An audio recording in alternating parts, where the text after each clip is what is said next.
பிரியமானவர்களே, யோபுடைய வாழ்க்கையில தேவன் அனுமதித்த சோதனைகளை நீங்களும் நானும் நன்கு அறிவோம். 2 விதமா யோபு சோதிக்கப்பட்டார். அதுதான் நான் ஆரம்ப நாள்ல இருந்து சொல்வது உண்டு, யோபு ஒரு சிறந்த சீஷன் அப்படின்னு நான் சொல்வது உண்டு.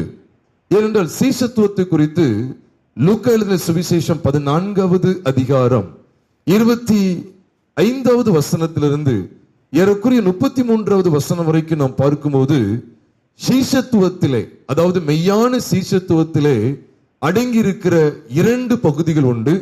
ஒன்று, உலகத்தில் உள்ள எல்லாவற்றையும் வெறுத்து விடுவது, தனக்குண்டான எல்லாவற்றையும் வெறுத்து விடுவது சீஷத்துவத்தினுடைய ஒரு பகுதி. சீஷத்துவத்தினுடைய 2வது பகுதி என்ன அப்படின்னு சொன்னா, தன்னையே வெறுத்து விடுவது. அவ்வளவுதான். இதைத்தான் நம்ம அடிக்கடி சொல்லுகிற காரியம் என்ன? ஒன்று உலகம், இன்னொன்று மாம்சம். அப்ப யோபு சந்தித்த அந்த 2 சவால்கள் அல்லது 2 சோதனைகளை நாம் பார்க்கும்போது, முதல் சோதனை எதற்காக இருந்தது என்று சொன்னால், அவன் உலகத்துக்குரிய எல்லாவற்றையும், அதான் தனக்கு உண்டான உலக பொருட்கள் எல்லாவற்றையும் அவன் வெறுத்துவிட ஆயத்தமா இருக்கிறானா இல்லையா என்பதை சோதித்தறியும்படிக்கு அங்கு ஒரு சோதனை காணப்படுகிறது. 2வது சோதனை என்ன? அதாவது யோபு 2வது அதிகாரம் 4ஆம் வசனத்தில் பார்க்கிறோம், மனுஷன் தோளுக்கு பதிலாக தோளையும் தன் ஜீவனுக்கு பதிலாக தனக்குண்டான எல்லாவற்றையும் கொடுத்து விடுவான், அதனால் நீர் அவனை தொடுவீரானால் என்று சொல்லும்போது, இப்போ அவனுடைய மாம்சத்துக்கு வந்த பிரச்சனை, தன்னுடைய சொந்த சரீரத்தை அவன் வெறுத்து விட, தன்னுடைய சொந்த மாம்சத்தின் கிரியைகளை, மாம்சத்தில் அவன் எந்த ஒரு சுகத்தையும், எல்லா சுகத்தையும் நான் விட்டுவிட ஆயத்தம்தான் என்று சொல்வதற்கும் அவன் ஆயத்தமா இருக்கிறானா என்பது அங்கு ஒரு காரியம். அப்ப முதல் டெஸ்ட்ல உலகம், 2வது டெஸ்ட்ல மாம்சம். நல்லா ஞாபகம் வச்சுக்கங்க. அதனாலதான் இங்க பாருங்களேன், ஒட்டுமொத்த வேதாகமத்திலேயே வேத ஆராய்ச்சியாளர்கள் சொல்றாங்க, முதலாவது கொடுக்கப்பட்ட புஸ்தகம் தான் ஆதியாகமம். ஆனா முதலாவது எழுதப்பட்ட புஸ்தகம் சரித்திர பின்னணியில் என்ன சொல்லப்படுகிறது? யோபு என்றுதான் சொல்லப்படுகிறது. அப்ப யோபுடைய புஸ்தகத்தை திறந்த உடனேயே முதல் அதிகாரத்துல உலகம் யோபுடைய வாழ்க்கையில மாண்டு போகிறது. 2வது அதிகாரத்திலே மாம்சம் யோபுடைய வாழ்க்கையிலே மாண்டு போகிறது. அப்போ உலகத்தோடும் மாம்சத்தோடும் சாராத மனுஷனாய், உலகத்தையும் மாம்சத்தையும் வேறறுக்கக்கூடிய இடத்திலே யோபு காணப்பட்டிருந்ததுதான் ஆண்டவருடைய பார்வையிலே விலையேற பெற்றதாய் காணப்பட்டிருந்தது. சாத்தானும் பாருங்க, அவனுக்கு உண்டான எல்லாவற்றையும் எடுத்தாச்சு. அப்போ கூட அவன் என்ன செய்யறானா, இன்னும் நான் சோதிப்பேன், இன்னும் நான் இடைபடுவேன் சொல்லும் போது நமக்கு ஒரு முக்கியமான ஒரு காரியம் வெளிப்படுத்தப்படுது. என்ன அப்படி சொன்னா, அவன் ரொம்ப விடாப்பிடியாய் இருக்கக்கூடிய ஒரு மனுஷன், தொடர்ந்தேச்சியாய் சோதனைக்கு உட்படுத்துவதற்கு அவன் ஆயத்தமாய் இருக்கிறான். அப்ப நோக்கத்தை பார்த்தீங்களா? அவன் பொண்ணையும் பொருளையும் இறந்துட்டான், பிள்ளைகளையும் இழந்தாச்சு, அப்படி ஆடு மாடுகள் அவனுக்கு உண்டான எல்லாவற்றையும் இழந்தாச்சு. அப்போதாவது அவனை விட்டுட்டு போயிடலாம் நினைக்கானா? இல்ல, இன்னொரு பாக்கி இருக்கு சொல்லி அவன் மாம்சத்தையும் தொடுவேன். இப்ப இருக்கிறதே அவன் மாம்சம் மட்டும்தான், எல்லாம் போயிட்டு. அப்ப பாத்தீங்கன்னா இதுல என்ன நமக்கு ஆண்டு கற்றுக் கொடுக்க, சாத்தானவன் எல்லா விதத்திலும் வருவான். இல்ல எல்லா இடத்துலயும் சோதிச்சாச்சு, இன்னும் ஒரு 10 காரியம் இருக்கு, சரி விடு, 90 காரியத்தை அடிச்சு அவனை பார்த்துட்டோம், அவன் சரியில்லை, சரியா நமக்கு எசைஞ்சு வர மாட்டேங்கான், ஒரு 10 காரியம் இருக்கு, சரி விட்டுருவோம் சொல்லி விட மாட்டான். ஆண்டவர் முதல் புஸ்தகத்தில் நமக்கு எப்படி எழுதி காண்பிக்கிறாருன்னா, அவன் இருக்கிறதுல அவ்வளத்திலையும் கை வச்சுதான் பார்ப்பான். அதனால ரொம்ப ஜாக்கிரதையா இருக்க வேண்டியது. இல்ல எல்லாம் பார்த்துட்டான், இல்ல போன் அதையும் பார்ப்பான், எல்லாவற்றிலும் நம்மளை எங்கேயாவது ஒரு இடத்துல பிடிக்கலாம்னு சொல்லி 100க்கு 100 யோபுடைய வாழ்க்கையில் அவன் கை வச்சுட்டே இருக்கான். ஒவ்வொரு இடமும் கை வச்சது பாத்தீங்கன்னா கிட்டத்தட்ட முதல் கணக்கெடுப்பு பாத்தீங்கன்னா 70% முடிச்சுட்டான்னு வச்சுக்கோங்க, கை வச்சுட்டான். இன்னும் 30% இருக்கு. மனைவி அப்புறம் அவன் மாம்சத்துல கை வைக்கணும், அதுலயும் கை வைக்கிறான். அப்ப என்ன அர்த்தம்னா 100க்கு 100 அவன் நம்மகிட்ட போராடி ஆவான். 100க்கு 100 அவன் போராடிக்கிட்டே தான் இருப்பான். நம்ம காத்துக்கொள்ள வேண்டியது அவசியம். அதனாலதான் நான் ஆரம்பத்துல சொல்லிட்டு வர்றேன், உலகம் மற்றும் மாம்சம் இந்த 2ஓட தான் போராட்டம், அப்புறம் போராட்டமே கிடையாது. நம்ம உடனே யோபு 2 முறை சோதிக்கப்பட்ட நமக்கும் 2 முறை தான் சோதனை வரும்னு நினைச்சிடாதீங்க. அது ஒரு உண்மையிலே புத்தீனமான பேச்சு, புத்தீனமான பிரசங்கம். என்ன காரியம் அப்படின்னு சொன்னா, அது 2 எதை காண்பிக்கீங்கடா, வாழ்க்கையினுடைய 2 பக்கம் இதுதான். ஒன்னு சுயம் சார்ந்த வாழ்க்கை, இன்னொன்று உலகம் சார்ந்த வாழ்க்கை. சுயம் உலகம், மாம்சம் உலகம். இந்த ரெண்டிலையுமே நம்ம ஜெயம் காண்பதுதான் ஒட்டுமொத்த சோதனைகளிலேயும் ஜெயம் காண்பதற்கான அடையாளம். ஆண்டவருடைய பரிசுத்த நாமம் மகிமைப்படுவதாக. ஏன் இதை உங்களோடு பகிர்ந்து கொள்றேன்னு சொன்னா, இக்காலத்துல யோபுடைய பிரச்சனை ஏன் பிரச்சனைன்னு சொல்லி எல்லாம் இஷ்டத்துக்கு அவங்க ஒவ்வொரு விதமா பிரச்சனை அனுபவிப்பாங்க. எங்க சித்தி மூலமா ஒரு பிரச்சனை, சித்தப்பா மூலமா ஒரு பிரச்சனை, இட பிரச்சனை, நகை பிரச்சனை, கல்யாண பிரச்சனை, வரதட்சணை பிரச்சனை, குழந்தை இல்லாத பிரச்சனை, இப்படி 1008 பிரச்சனைகளை யோபு பிரச்சனை கொண்டு வந்துருவாங்க. இதுதான் முட்டாள்தனமாய் வாழக்கூடிய கிறிஸ்தவத்தினுடைய அடையாளம். இன்னைக்கு இதெல்லாம் யோசிக்கிறதே கிடையாது. யோபு சோதிக்கப்பட்டது எதுக்காக? ஊர்பட்ட பிரச்சனைய யோபு பிரச்சனை ஆக்கிக்கிறது. யோபு போல எனக்கு சோதனை, யோபு போல பிரச்சனை. எவ்வளவு அறிவில்லாத தன்மை பாருங்க. யோபுக்கு வந்த பிரச்சனை எதுக்கு தெரியுமா? அவர் உலகத்தை சிநேகிக்கிறார். உலக பொருள் தான் வேணுமா, தேவன் வேணுமா? இரண்டாவது, அவன் சொந்த மாம்சம் வேணுமா, மாம்சத்துக்குரியது வேணுமா, மாம்சத்துள்ள சுகம் வாழ்வு இது வேணுமா, இல்ல தேவன் வேணுமா? மாம்சத்துக்கு முக்கியத்துவம் கொடுக்க போறானா, தேவனுக்கு முக்கியத்துவம் கொடுக்க போறானா? உலகத்துக்கு முக்கியத்துவம் கொடுக்க போறானா, தேவனுக்கு முக்கியத்துவம் கொடுக்க போறானா? அதுக்காக தான் ஏற்பட்ட சோதனை. உண்மையிலே சொல்லட்டுமா, தேவன் நம்முடைய வாழ்க்கையில எவ்வளவு உருக்கமா இரக்கமா இருக்கிறாருங்கிறத நீங்க படிக்கணும்னு சொன்னா இந்த சிலுவை பற்றி உபதேசத்துக்குள்ள வரணும். அதனாலதான் பாருங்க, யோபுடைய வாழ்க்கையில நம்ம பார்க்கிற முடிவை நம்ம கவனிக்கும் போது அங்க என்னதான் வெளிப்படுதுன்னு கேட்டா நம்ம ரெட்டிப்பான ஆசீர்வாதம் நினைப்பீங்க. அது யோபுவை பற்றிய விஷயத்துல ரெட்டிப்பான ஆசீர்வாதம். கர்த்தரை பற்றிய விஷயத்துல ரெட்டிப்பான ஆசீர்வாதத்தை சொல்லியிருக்க அதை பைபிள்ல பாக்குறோமா?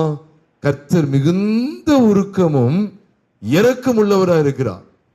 அப்ப கர்த்தர் வெளிப்படுறாரு. யோபுக்கு ரெட்டிப்பானது வெளிப்பட்டு நினைச்சிட்டு இருக்கோம். இல்ல, கர்த்தருக்கு ரெட்டிப்பானது வெளிப்படுது. கர்த்தருடைய காரியங்களை நான் அறியணும். எதுக்காக யோபு சோதனைக்கு உட்பட்டா நீங்களே பாருங்க. யோபு சோதனைக்கு உட்பட்டதுக்கு பிறகு அவனுக்கு ரெட்டிப்பான நன்மை கிடைச்சது. கர்த்தருடைய செயலின் முடிவையும் கண்டிருக்கலன்னு சொல்லி அப்படி காமிச்சிருக்காங்க. இல்ல, கர்த்தர் அடைந்த ரெட்டிப்பான பங்கு தான் காமிக்கிறார். கர்த்தர் மகிமைப்பட்ட விதம் தான் காண்பிக்கப்படுகிறது. நம்ம எல்கேஜி யூகேஜி சொல்லி சாதாரண கிறிஸ்தவர்களா இருந்தோம்னா நம்ம இந்த வெளிச்சதான் இருப்போம். யோபுக்கு எப்படி கிடைச்சு பார்த்தீங்களா? இல்ல, நம்ம வாழ்க்கையில சோதனை வருதுன்னா, மாம்சத்தை ஜெயிக்கிறோம், உலகத்தை ஜெயிக்கிறோம்னா, தேவன் எப்படிப்பட்டவராய் மகிமைப்படுத்தப்படுகிறார், தேவன் எப்படிப்பட்டவராய் என் வாழ்க்கையிலே அறியப்படுகிறார், தேவனை நான் எவ்விதமாய் வெளிப்படுத்துகிறேன். இப்ப யோபுடைய வாழ்க்கை மூலமா தேவன் எவ்விதமாய் வெளிப்பட்டார் தெரியுமா? மிகுந்த உருக்கம் உள்ளவராய், இரக்கம் உள்ளவராய். இந்த ரெட்டிப்பான சுபாவங்களை, இந்த ரெட்டிப்பான மேன்மையை அநேகர் பார்க்கிறது இல்ல. யோபுட்டு தான் பார்த்துட்டு இருப்பாங்க, யோபு தான் பார்த்துட்டு இருப்பாங்க. அழிந்து போகிற அதைத்தான் பார்த்துட்டு இருப்பாங்க. பாத்தீங்களா, அழிந்து போகிற வஸ்துக்கள் அவருக்கு ரெட்டிப்பா எப்படி கிடைச்சு, அதுவும் ஒரு காலத்துல அழிஞ்சு போயிடும். ஆனா யாக்கோபு கிடைச்ச வெளிப்பாடு என்னன்னா, நீ அழியாத அந்த ரெண்ட பாருன்னு சொல்றாரு. தேவன்கிட்ட இருக்கிற ரெட்டிப்பான அவர் அடைஞ்சுகிட்ட அந்த ரெண்ட பாரு, அவர் வெளிப்படுறாரு. யோபுடைய வாழ்க்கையினுடைய முடிவுல கர்த்தருடைய செயலின் முடிவு இருக்குல்ல, அவ யோபுடைய வாழ்க்கையினுடைய முடிவுல கர்த்தர் அடைந்த அந்த மகிமையை பார்க்கணும். கர்த்தர் எவ்விதமாய் மகிமைப்படுத்தப்படுகிறார் தெரியுமா? அவர் எவ்வளவு மிகுந்த உருக்கம் உள்ளவர், அவர் எவ்வளவு மிகுந்த இரக்கம் உள்ளவர்ங்கிறது வெளிப்படுத்தப்படுது. ஆனா இன்னைக்கு எப்படி ஆக்கிடுவாங்கன்னா, பாத்தீங்களா, அவர் மிகுந்த பணக்காரன் ஆயிட்டாரு யோபு. நீங்க அதை தான் நீங்க பிடிச்சிட்டு இருக்காங்க ஒழிய தேவனை மறந்துட்டாங்களே. அவங்க சகோதர சகோதரிலாம் வந்து வெள்ளி காசு மன்னிக்கவும் தங்க காசை வந்து ஆளுக்கு ஒரு தங்க காசை கொடுக்கறதா இன்னைக்கு சபைக்கு பெரிய இதா தெரியுது. பாத்தீங்களா எவ்வளவு ஆசீர்வாதம், பாத்தீங்களா? தேவனை பார்க்கவே மாட்டேங்காங்க. இன்னைக்கு தேவனை பார்க்கணும் பிரியமானவர்களே. அவன் என்ன தேவன் வெளிப்படுத்துறாருன்னா, உங்களையும் என்னையும் மாம்சத்தையும் உலகத்தையும் ஜெயிக்க பண்ணுகிறதிலே தேவனுடைய நாமம் மகிமைப்படுகிறது. தேவன் எப்படிப்பட்டவர் என்பதை நம்முடைய வாழ்க்கையினுடைய முடிவில் விளங்க பண்ண வேண்டும். அதுதான் முக்கியம் பிரியமானவர்களே. அதனாலதான் பாருங்க, யோனாவுடைய பற்றிய விஷயத்துல பார்த்து நம்ம எல்லாருக்கும் தெரியும், அடிக்கடி தியானிச்சிருக்கிறோம். யோனா மீன் வயிற்றுக்குள்ள 3 நாள் இருந்து வெளியே வந்த அனுபவத்தை நம்ம பார்க்கும்போது உண்மையாகவே புது உடன்படிக்கையின் சபை பெற்றிருக்கிற அடையாளம் என்ன நம்ம எல்லாருக்கும் தெரியும். மத்தேயு 12வது அதிகாரம் 40வது வசனத்துல இயேசுவானவர் யோனாவை அடையாளப்படுத்தி காண்பித்ததனுடைய முகாந்தரம் என்ன? நம்முடைய பழைய மனுஷன் அடக்கம் பண்ணப்பட்டு புதிய மனுஷன் உடைய சாயல் தரிப்பிக்கப்பட்டிருக்கிறது என்பதை விளங்க காண்பிப்பதற்காக கிறிஸ்துவின் மரணம், அடக்கம் மற்றும் உயிர்த்தெழுதல் அங்கே வெளிப்படுத்தப்பட்டிருக்கிறது. நமக்கு தெரியும், நம்முடைய சுயம் சார்ந்த உலகம் சார்ந்த ஆதாம், மறுபடியும் சொல்றேன், உலகம் சார்ந்த சுயம் சார்ந்த ஆதாம் கிறிஸ்துவின் அடக்கத்தில் அடக்கம் பண்ணப்பட்டு இனி ஆதாம் அல்ல பிந்தின் ஆதாமாகிய கிறிஸ்துவை எனக்குள் பிழைத்திருக்கிறார் அந்த வெளிச்சத்தை பெறுவதற்கு தான் யோனாவை கர்த்தர் இதுக்கு உட்படுத்துகிறார். இதுக்கு உட்பட்டு வெளியே வந்த மனுஷன் சொல்றாரு, நீர் மிகுந்த உருக்கமும் இரக்கம் உள்ளவருங்கிறத நான் அறிவேன்னு சொல்லி சொல்றார். யோபுங்கிற இந்த 2 எழுத்துள்ள மனுஷனை பார்க்கும்போது, யோனாங்கிற ஒரு 2 எழுத்துள்ள மனுஷனை நாம் பார்க்கும்போது, யோனா 4வது அதிகாரம் 2ஆம் வசனத்துல பார்க்கிறோம். அவர் முன்ன அறிஞ்சதுதான் இப்பவும் சொல்றாரு, இப்படிப்பட்டவர்னு நான் அறிவேன். நீர் இரக்கமும் மன உருக்கமும் நீடிய சாந்தமும் மிகுந்த கிருபையும் உள்ளவரும் தீங்குக்கு மனஸ்தாபப்படுகிறவருமான தேவன் என்று அறிவேன். எதுல இருந்து வெளியே வந்த மனுஷன்? அப்ப நமக்கு என்ன ஒரு படிப்புன்னு, நாமும் கிறிஸ்துவின் மரணம் அடக்கமற்ற உயிர்த்தெழுதலிலே நம்முடைய சுயம் சார்ந்த, அதாவது மாம்சம் சார்ந்த உலகம் சார்ந்த வாழ்க்கையை களைந்தெறிந்து விட்டு கிறிஸ்துவை தரித்து கொண்டிருக்கிறோம், அவருடைய உயிர்த்தெழுதலின் சாயலில் பிழைத்திருக்கிறோம் என்கிற நிச்சயத்துக்குள் வரும்போது நம்முடைய வாழ்க்கையிலும் தேவன் எவ்விதமாய் அறியப்படுகிறார் என்று சொன்னால், ஆம், உருக்கம் உள்ளவராய் இரக்கம் உள்ளவராய் வெளிப்படுத்தப்படுகிறார். வெறுமனே யோபு மட்டும் நாம் பார்த்து நாம் ஏதோ திருப்தி அடைஞ்சிட்டு யோபு எவ்விதமாய் காண்பித்து கொடுக்க நினைச்சிருங்க. அங்கே தேவன் தான் தம்மை வெளிப்படுத்துகிறார். அதுதான் யோபு சொன்னார், என் காதினாலே உம்மை குறித்து என் காதினால் கேள்விப்பட்டேன், இப்பொழுதோ என் கண் உம்மை காண்கிறது, ஆகையால் நான் என்னை அருவருத்து தூளிலும் சாம்பலிலும் இருந்து மனஸ்தாபப்படுகிறேன் சொல்லி யோபு 42வது அதிகாரம் 5 மற்றும் 6, யோபு 42வது அதிகாரம் 5 மற்றும் 6 ஆகிய 2 வசனங்களில் வாசிக்கிறோம். என் காதினால் உம்மை குறித்து கேள்விப்பட்டேன், இப்பொழுதோ என் கண் உம்மை காண்கிறது, ஆகையால் நான் என்னை அருவருத்து தூளிலும் சாம்பலிலும் இருந்து மனஸ்தாபப்படுகிறேன் என்று சொன்னார். அதனால பிரியமானவர்களே, கர்த்தருடைய செயலின் முடிவை நான் பார்க்கணும். கர்த்தர் உண்மையிலே சொல்லட்டுமா, கர்த்தர் எவ்வளவு உருக்கமா இரக்கமா இருக்கிறான்னு நீங்க அறிய விரும்புறீங்களா அப்படின்னா, மாம்சத்தையும் உலகத்தையும் ஜெயங்கொள்ளுகிற சோதனைகளுக்குள்ளே கடந்து போவோம். மாம்சத்தையும் உலகத்தையும் ஜெயங்கொள்ளக்கூடிய சோதனைகளுக்குள்ளே நம்ம கடந்து போய் அதுல ஜெயங்காணும் போதுதான் அந்த முடிவுல நம்ம பார்க்க முடியும் கர்த்தர் எவ்வளவு உருக்கமும் இரக்கம் உள்ள தேவன் என்று சொல்லி. இருக்க இடத்துல கண்களை மூடி கர்த்தரை நோக்கி பார்ப்போமா? நாம் சுருக்கமாய் தியானித்த இந்த வேத வசனங்களை முன்னிட்டு கர்த்தருடைய சமூகத்தில் ஒப்பு கொடுத்து நாம் ஜெபித்து நாம் நிறைவு செய்வோம். பரிசுத்தமுள்ள எங்கள் பரலோக தேவனே, யோபுடைய வாழ்க்கையினுடைய முடிவிலே, யோபுடைய வாழ்க்கையிலே சரீரப்பிரகாரமான அழிந்து போகிற வஸ்துக்களிலே இரட்டிப்பான பங்கை பார்க்கிற பெயர் கிறிஸ்தவர்கள், மேலோட்டமான கிறிஸ்தவர்கள் ஏராளம் ஏராளம். அது உண்மையாவே இந்த சோதனைகளுக்கு மத்தியிலே வாழ்ந்து வந்த யோபுவை முடிவிலே நாங்கள் பார்க்கும்போது, யாக்கோபு அவரை பார்க்கும்போது, கர்த்தர் எப்படிப்பட்டவர், அவர் எவ்வளவு மகிமைப்படுத்தப்படுகிறார் என்பதை நாங்கள் வேதத்தில் பார்க்கிறோம். ஆண்டவரே, கர்த்தர் மிகுந்த உருக்கமும் இரக்கமுள்ளவருங்கிற அந்த அருமையான படிப்பினையை ஆமாண்டவரே, எங்கள் மாம்ச வாழ்க்கையையும் மாம்சத்தையும் உலகத்தையும் கலைந்திருக்கிற விஷயத்துல நீர் எவ்வளவு உருக்கமும் இரக்கம் உள்ளவராய் இருக்கிறீர் ஆண்டவரே. ஏதோ ஆட்டினார், தாளாட்டினார், பாராட்டினார் சொல்லி, கார் தந்தார், வீடு தந்தார் என்று சொல்லி இன்னைக்கு இதுல உண்மை உருக்கமும் இரக்கம் உள்ளவர்களாய் இன்னைக்கு ஜனங்கள் பார்க்கிறாங்களே, அதுவல்ல. அது முட்டாள்தனமான கிரியை. ஆனால் யோபுடைய வாழ்க்கையினுடைய முடிவில் நாங்கள் பார்க்கும்போது நீர் எவ்வளவு உருக்கமும் மிகுந்த உருக்கமும் இரக்கம் உள்ளவர் என்பதை நாங்கள் அறியக்கூடிய பாக்கியத்தை தருகிறீரே, நன்றி செலுத்துகிறோம் ஆண்டவரே. ஆண்டவரே, மாம்சத்தையும் உலகத்தையும் கலைந்து போடக்கூடிய இப்படிப்பட்ட யோபுக்களுடைய விஷயங்களிலே நீர் உம்மை மிகுந்த உருக்கம் உள்ளவராய் இரக்கமுள்ளவராய் நீர் வெளிப்படுத்த எப்பொழுதும் நீர் ஆயத்தமாய் இருக்கிறீர். அதற்காக ஸ்தோத்திரம் ஆண்டவரே.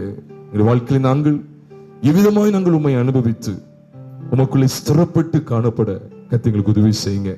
எங்கள் வாழ்க்கையில தேவன் மகிமைப்படுத்தப்படணும். யோபு வெளிப்படணுங்கிறது இல்ல ஆண்டவர், நாங்கள் வெளிப்படணுங்கிறது இல்ல, எங்களை நடத்துகிற கர்த்தர் வெளிப்படணும். அதான் யாக்கோபுக்கு கிடைச்ச வெளிப்பாடு. யாக்கோபுக்கு கிடைச்ச வெளிப்பாடு அங்க யோபுடைய பிரஸ்தாபத்தை பேசல, கர்த்தருடைய பிரஸ்தாபத்தை பேசப்பட்டது. யோபுடைய பிரஸ்தாபம் பேசப்படல, யோபுடைய பிரபல்யம் பேசப்படல, யோபுவை நடத்தின, கடைசி வரைக்கும் நடத்தின கர்த்தருடைய பிரஸ்தாபம் அங்கே பேசப்படுகிறது. நாங்கள் விதமாய் மாம்சத்தையும் உலகத்தையும் கர்த்தராகிய இயேசு கிறிஸ்துவின் சிலுவை பற்றிய உபதேசத்தை விசுவாசிப்பதன் மூலமாய் கலைந்தெறிந்தவர்களாய் இந்த பூமியில ஜெயமுள்ள வாழ்க்கை வாழ்ந்து நாங்கள் எங்களுடைய வாழ்க்கையுடைய ஒவ்வொரு பகுதியிலையும் எங்களை நடத்துகிற கர்த்தர் எப்படிப்பட்டவர், அவர் எவ்வளவு மிகுந்த உருக்கம் உள்ளவர், எங்கள் மாம்சக வாழ்க்கையை ஒழித்து கட்டுவதற்கு அவர் எங்கள் இடத்தில் எவ்வளவு மிகுந்த உருக்கமாய் வெளிப்பட்டிருக்கிறார். எங்களுடைய உலக பிரகாரமான வாழ்க்கையை ஒழித்து கட்டுவதற்கு எங்கள் தேவனாகிய கர்த்தர் எங்களுடைய வாழ்க்கையில் எவ்வளவு இரக்கமுள்ளவராய் வெளிப்பட்டிருக்கிறார். எங்களுக்கு இறங்கினீரே, எங்க மேல நீங்க உருக்கமா இருந்தீங்களே, எங்க மேல உருக்கமா இரக்கமாய் இருந்து என்னுடைய பழைய வாழ்க்கை எல்லாவற்றையும் முடிவுக்கு கொண்டு வந்தீங்களே. யோபுடைய வாழ்க்கையில நீர் வெளிப்பட்டது போல, யோனாவுடைய வாழ்க்கையில நீர் வெளிப்பட்டது போல எங்களுடைய வாழ்க்கையில விதமாக வெளிப்படுகிறீரே. அதற்கு எங்களை விட்டு கொடுக்கிறோம் ஆண்டவரே. ஆண்டவர் சோதனைகளுக்கு பிற்பாடு எங்களை காண்பிப்பதற்கு இல்ல, உண்மை நாங்கள் வெளிப்படுத்த வேண்டும் ஆண்டவரே. நீர் எங்களுடைய வாழ்க்கையில எவ்விதமாய் செயல்பட்டு நீர் எப்படி செயல்படுகிறவர், நீர் எப்படிப்பட்ட குண லட்சணங்கள் கொண்டவர் என்பதை நாங்கள் வெளிப்படுத்தி காண்பிக்க வேண்டும். இந்த யோபுடைய வாழ்க்கையை யாக்கோபு காண்பித்து கொடுத்தது போல அர்ப்பணம் செய்கிறோம். தொடர்ந்து ஆட்கொள்ளுங்க, வழி நடத்தி வந்திருக்கிற யாவரையும் கர்த்தர் ஆசீர்வதிங்க. எங்கள் கர்த்தராகிய இயேசு கிறிஸ்துவின் நாமத்தில் ஜெபிக்கிறோம் நல்ல பிதாவே, ஆமென்.